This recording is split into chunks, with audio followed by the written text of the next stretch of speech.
देख रहे हैं रिपब्लिक भारत, आपके साथ में हूं श्वेता त्रिपाठी। प्राइम टाइम का सबसे सॉलिड बुलेटिन, खबर बड़ी है लेकर के।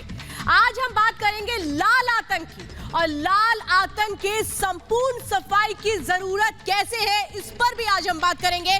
क्योंकि जिस तरह से छत्तीसगढ़ में नक्सली हमला हुआ, उसके बाद पूरा देश गुस्से में है। नमस्कार, मैं हूं आपके साथ शिखा शर्मा। तो आज हम बात करेंगे इसी नक्सली हमले की। आपको बता दें कि छत्तीसगढ़ के सुकमा बीजापुर इलाके में घात लगाकर नक्सलियों ने हमला किया सुरक्षा कर्मियों में, जिसमें 22 सुरक्षा कर्मी शहीद हो गए और वहीं कई घायल बताए जा रहे हैं। लेकिन गृह मंत्री अमित शाह ने साफ साफ कह दिया है कि शहीदों का यह बलिदान व्यर्थ नहीं जाएगा।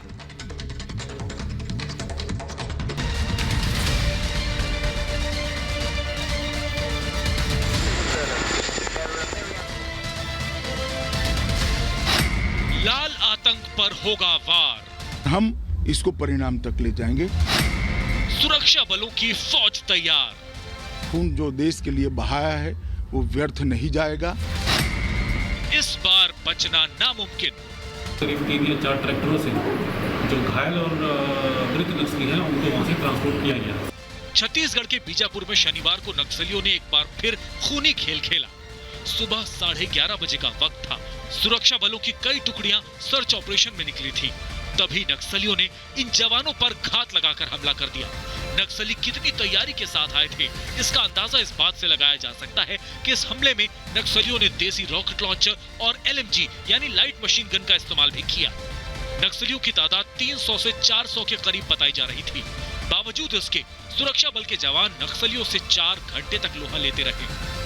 मुठभेड़ के अंदर काफी नक्सलियों के हताहत होने की खबर है, क्योंकि जो गोपनीय जानकारी मिल रही थी और सूत्र बता रहे थे करीब 3 या 4 ट्रैक्टरों से जो घायल और मृत नक्सली हैं उनको वहां से ट्रांसपोर्ट किया गया, जिसके बाद 20 से ज्यादा जवानों की शहादत की खबर सामने आई, जबकि कई जवान घायल हैं।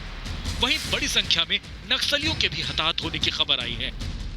किसी प्रकार का जो पीछे हटने का कोई सवाल ही नहीं थे। हम और मजबूती से आगे बढ़ेगा और जो भी परिणाम होगा मतलब लेकिन ईमानदारी से और बहादुरी से हम इसको लड़ेंगे। जोनागुड़ा का पहाड़ी क्षेत्र गोरिल्ला वॉर के लिए जाना जाता है। यहाँ पर नक्सलियों ने यू शेप एम्बुश में जवानों को फंसा दिया और 3 तरफ से हमला कर दिया।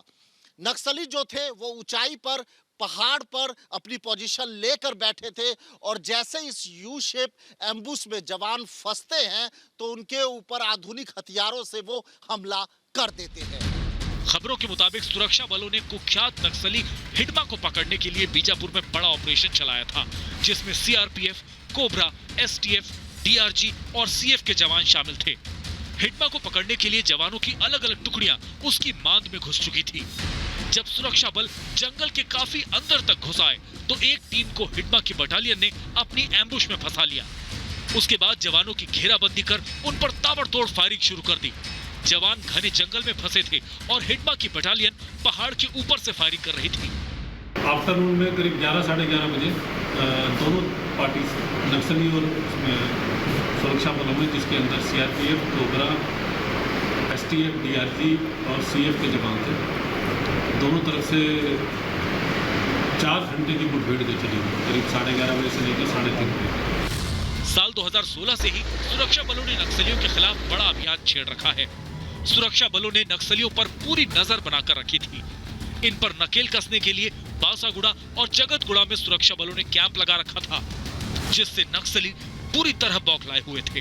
तो कैंप एस्टेब्लिश होने से नक्सलियों में बौखलाहट थी कि अगर सुरक्षा बल अपने पूरे बासागुड़ा जगतगुड़ा एक्सेस को, जो कि उनका एक महत्वपूर्ण कॉरिडोर है नेशनल पार्क की तरफ जाने के लिए, अगर सुरक्षा बल अपना कैंप एस्टेब्लिश करके हमें रोक देंगे और लिमिट कर देंगे एक एरिया में, तो उनका नुकसान होने की संभावना काफी प्रबल थी। छत्तीसगढ़ नक्सली हमले को लेकर पूरा देश स्तब्ध है। देश के गृह मंत्री अमित शाह ने घायल जवानों के प्रति श्रद्धांजलि देते हुए अपने इरादे साफ कर दिए। साफ कह दिया कि सुरक्षा बलों का बलिदान व्यर्थ नहीं जाएगा। हमारे जवान शहीद हुए हैं। मैं उन सभी जवानों को श्रद्धांजलि भी देता हूं और उनके परिवारजनों को और देश को इतना विश्वास दिलाना चाहता हूं कि जवानों ने अपना खून जो देश के लिए बहाया है वो व्यर्थ नहीं जाएगा। हमारी लड़ाई और मजबूती के साथ और मक्कमता के साथ और तीव्रता के साथ इन नक्सलियों के खिलाफ चालू रहेगी और हम इसको परिणाम तक ले जाएंगे। मतलब साफ है, अब लाल आतंक के खिलाफ और मजबूती से लड़ाई लड़ी जाएगी। मतलब इस बार उनका पूरा हिसाब होगा। Bureau report, Republic Bharat. और फिलहाल इस वक्त तस्वीरें आप देख रहे हैं, गृह मंत्री अमित शाह के घर पर जो बैठक चल रही थी वो खत्म हो चुकी है। गृह सचिव भी इस बैठक में मौजूद थे। नक्सली हमले को लेकर के ये बैठक हुई थी कि आगे की क्या प्लानिंग होनी चाहिए। अमित शाह जो आज अपने असम दौरे पर थे, लेकिन उनके कार्यक्रम में बदलाव हुआ और इसके बाद शाम 6 बजे वो दिल्ली पहुंचे थे और उसी के बाद से लगातार ये बैठक चल रही थी। डीजी सीआरपीएफ संजय चंदर भी इसमें मौजूद थे। बैठक में आईबी निदेशक भी मौजूद थे, जो इस वक्त ये बैठक खत्म हो चुकी है।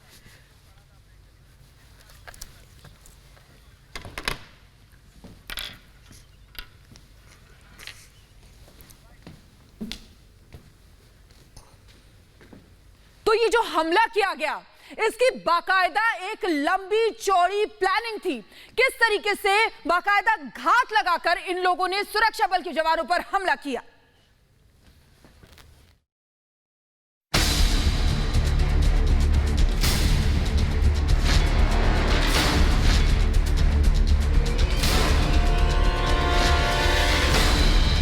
सुरक्षा बलों पर घात लगाकर हमला। हमले में रॉकेट लॉन्चर और एलएमजी का इस्तेमाल।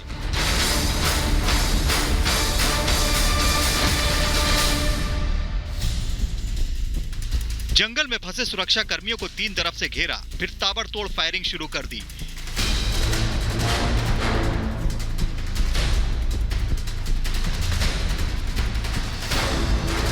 नक्सलियों ने पूरी प्लानिंग के साथ ये हमला किया था और इस हमले की अगुवाई कर रहा था छत्तीसगढ़ का सबसे दुर्दांत नक्सली कमांडर हिडमा। हिडमा को पकड़ने के लिए सुरक्षा बल उसके इलाके में गए थे। 2 अप्रैल शुक्रवार। 2 अप्रैल के दिन कोबरा, सीआरपीएफ, एसटीएफ और डीआरजी ने एक जॉइंट ऑपरेशन शुरू किया। सुकमा बीजापुर इलाके के तरेम, उसूर, पामेड़, मिनपा और नरसापुरम से सुरक्षा बल इस ऑपरेशन में शामिल हुए। दरअसल सुरक्षा बलों को नक्सलियों के इकट्ठा होने की खबर मिली थी। इसी आधार पर यह संयुक्त ऑपरेशन शुरू किया गया। करीब 2000 सुरक्षा कर्मी अलग अलग हिस्सों में निकले थे। 3 अप्रैल शनिवार। 3 अप्रैल की दोपहर को सुकमा बीजापुर बॉर्डर पर जूनागुड़ा गांव के पास माओवादियों ने घात लगाकर हमला कर दिया। सुरक्षा बलों पर यह हमला नक्सलियों के संगठन People's Liberation Group Army Platoon 1 की यूनिट ने किया। इसका नेतृत्व हिडमा ही करता है। जहां मुठभेड़ हुई वो जगह सुरक्षा बलों के तरेम बेस कैंप से करीब 15 किलोमीटर दूर है और ये नक्सली कमांडर हिडमा का गढ़ माना जाता है।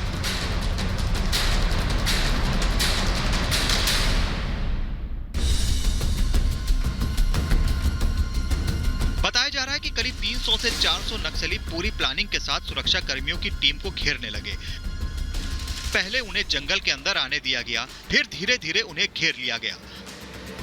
बताया जा रहा है कि जवान जंगल में फंसे थे और नक्सली उन पर आसपास की पहाड़ियों में छुपकर ताबड़तोड़ फायरिंग करने लगे। रॉकेट लॉन्चर से रॉकेट बरसाने लगे।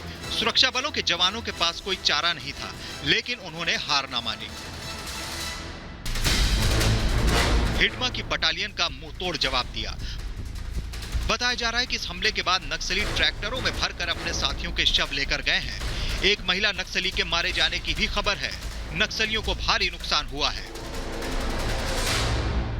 सुरक्षा बलों को रेस्क्यू और सर्च ऑपरेशन में समय इसलिए लग रहा है क्योंकि ये नक्सल बहुल इलाका है और सुरक्षा बलों को ये अंदेशा है कि जगह जगह पे नक्सलियों ने आईईडी प्लांट करके रखा होगा। और ऐसा हुआ भी। रविवार को दोपहर के आसपास एक आईईडी ब्लास्ट होता है जिसमें एक जवान घायल हो जाता है। ये मुठभेड़ तो करीब 5 घंटे चली। इस दौरान बैकअप के लिए अतिरिक्त सुरक्षा बल पहुंच गया। शहीदों के शव और घायलों की मदद के लिए हेलीकॉप्टर पहुंच गए। इस बीच एक सवाल ये भी आ रहा है कि नक्सलियों के पास इतने घातक हथियार कहां से आए। सुरक्षा बलों के ऊपर नक्सलियों ने रॉकेट लॉन्चर से हमला किया था।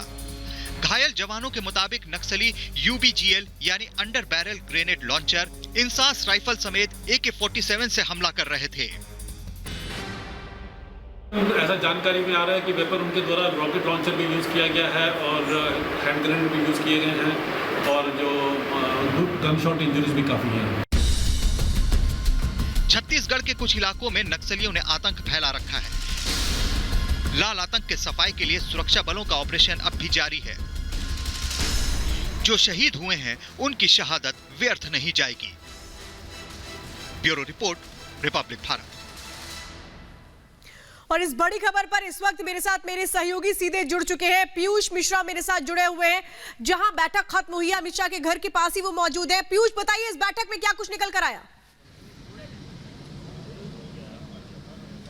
जी बिल्कुल श्वेता, जो गृह मंत्री के घर पर बैठक चली थी वो बैठक अब खत्म हो चुकी है। लगभग 1 घंटे से ज्यादा ये बैठक चली। 6 बजे के आसपास गृह मंत्री अपने आवास पर पहुंचे थे। उसके बाद जो गृह मंत्रालय के आला अधिकारी है वो यहाँ पहुंचे, आईबी चीफ यहाँ पहुंचे थे, डीजी स्पेशल डीजी जो है सीआरपीएफ के वो यहाँ पहुंचे थे, आईबी चीफ यहाँ पहुंचे थे, साथ साथ एमएचए के और जो आला अधिकारी है वो यहाँ पहुंचे थे। और बैठक जो है वो अब खत्म हो चुकी है। मैं आपको सीधी तस्वीरें ठीक गृह मंत्री के आवास के बाहर की दिखा रहा हूँ, जहाँ ये बैठक लगभग 1 घंटे से ज्यादा चली। अब ये देखना होगा कि किस तरह से जो गृह मंत्री है वो जो बैठक लेने के बाद अब गृह मंत्रालय किस तरह से फैसले लेते हैं कि नक्सलियों के खिलाफ जो ऑपरेशन है उसको किस तरह से आगे बढ़ाया जाए, क्योंकि बड़ी बात यहाँ पर ये निकल कर आ रही है कि जरूरी है कि ये जो घटनाक्रम हुई है, ये जो हमला हुआ है, इसका जवाब देना बहुत जरूरी है। आपको बता दें कि असम में ही गृह मंत्री ने कहा था कि जवानों का जो बलिदान है वो व्यर्थ नहीं जाएगा। 2 रैलियां थी, उनको कैंसिल कर यहाँ गृह मंत्री पहुंचे और ये बड़ी बैठक, हाई लेवल बैठक जो है उन्होंने अपने आवास पे की। इसमें सभी आला अधिकारी मौजूद थे, स्पेशल डीजी सीआरपीएफ के मौजूद थे। जो डीजी सीआरपीएफ के हैं वो इस वक्त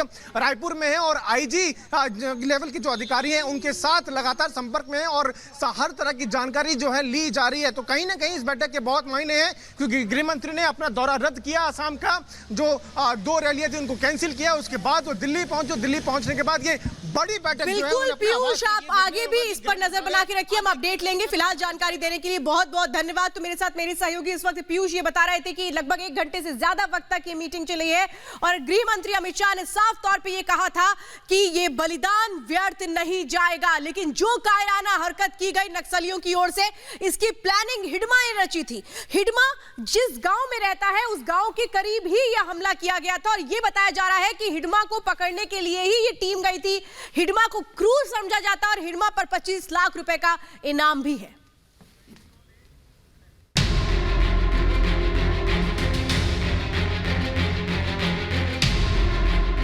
इस तस्वीर को गौर से देखिए, ये बीजापुर में हुए नक्सली हमले का मास्टरमाइंड है।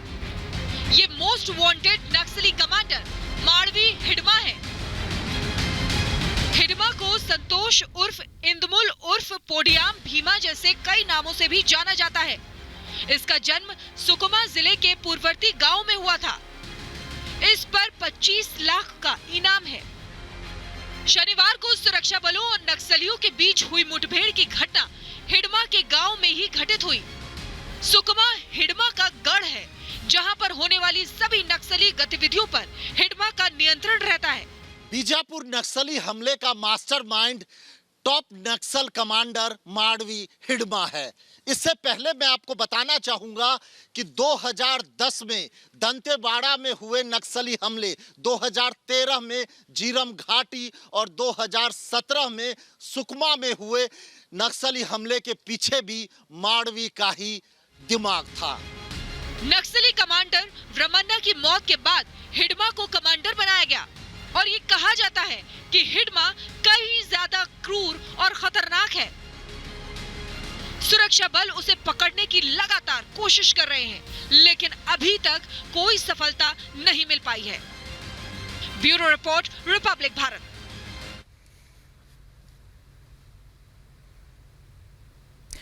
तो इस हमले में जवानों की शहादत के बाद पूरे देश में गुस्सा है। इस पूरे मामले पर पल पल की खबर हम आपको देते रहेंगे। फिलहाल खबर बड़ी है में हमारे साथ इतना ही। एक छोटे से ब्रेक के बाद भी खबरों का सिलसिला लगातार जारी है।